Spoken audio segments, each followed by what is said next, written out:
नमस्कार आम पकेट्रे थिबा नोट्रु आरंभ करी बैंकरु निउथिबा लोन पर्यंत सबुकिछि पछरे गोटे बहुत बड़ शक्ति काम करे। तेबे चलंतु आज सेही शक्तिशाली संस्था विषय कथा हवा। यह हेउछि भारतीय रिजर्व बैंक बा आरबीआई, जे आम अर्थव्यवस्थार जड़े अदृश्य अभिभावक भଳି। ଏହି କଥାଟିକୁ ଟିକେ ଭାବନ୍ତୁ।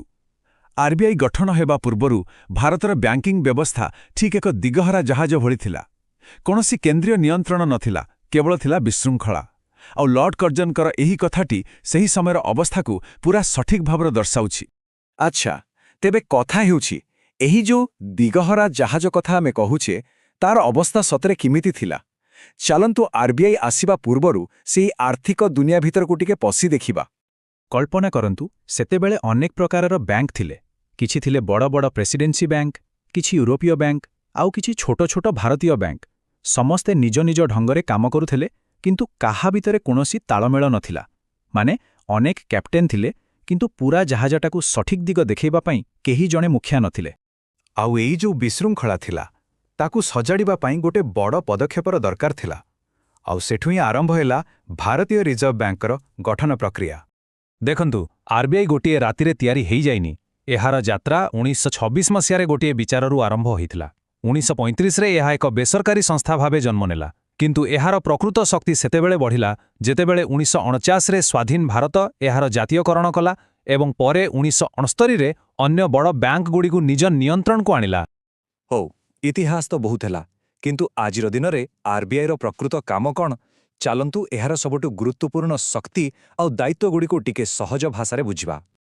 आरबीआई रो कामगुड़िक शुणवाकू बहुत जटिल लागिपारे, किंतु मोटामोटी भावे एहाकू तीन भागरे बुझीहब। प्रथम एहा टंका छापे एवं डॉलर भली विदेशी मुद्राक संभाळे।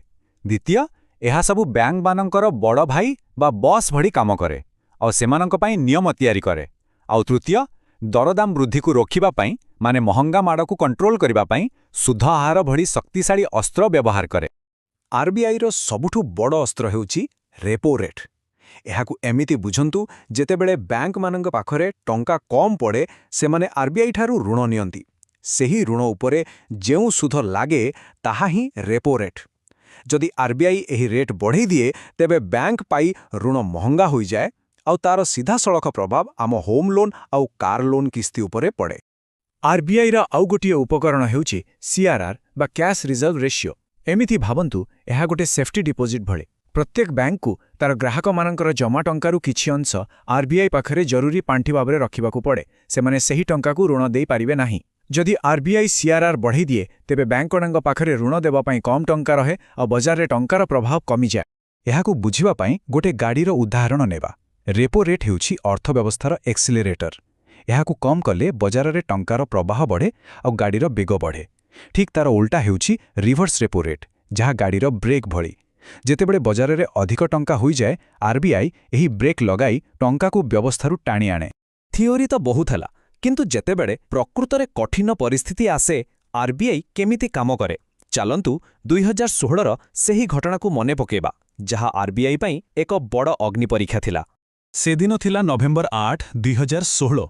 देशर आर्थिक अभिभावक आरबीआई रो चेतावनी सत्वे सरकार के एमिति घोषणा कले जहाँ सारा देश को दोहलाई देथिला। से रातिरु सबु 500 आउ 1000 टंकिया नोट आउ चलिब नाही बोली कुहागला।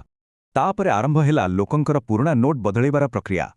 समस्तंकु निज पुराना टंका बैंक रे जमा करबाकू कुहागला एवं एटीएम रो टंका उठेबा उपरे भी कड़ा कटकणा लगागला।